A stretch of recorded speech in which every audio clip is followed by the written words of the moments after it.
A historical moment for our country. India ने 2024-25 में 23,000 करोड़ का डिफेंस एक्सपोर्ट किया है।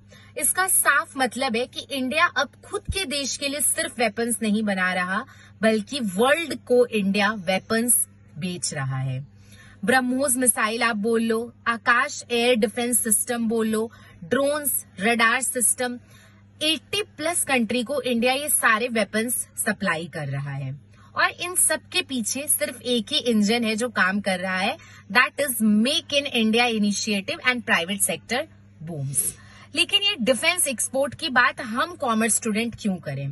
Because this is well connected with your syllabus CA, CS and CMA.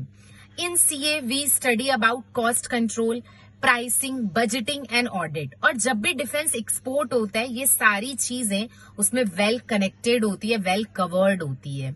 जब भी डिफेंस एक्सपोर्ट होता है उसमें कंप्लायंस होता है, एक्सपोर्ट लाइसेंसिंग होती है, इंटरनेशनल रेगुलेशंस एंड कॉन्ट्रैक्ट्स होते हैं, which is a pure work of company secretary.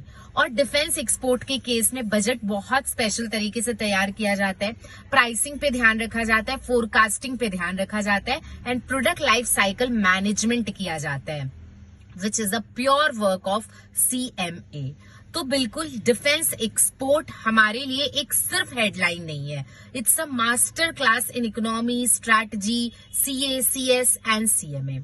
तो अगर हमारा इंडिया डिफेंस एक्सपोर्ट में सप्लायर बन रहा है, नंबर 1 पे आ रहा है, तो इससे हमारे देश की सिर्फ सिक्योरिटी ग्रो नहीं कर रही है, इससे हमारा पूरा देश ग्रो कर रहा है और इससे हमारे लिए अपॉर्चुनिटीज भी ग्रो कर रही है।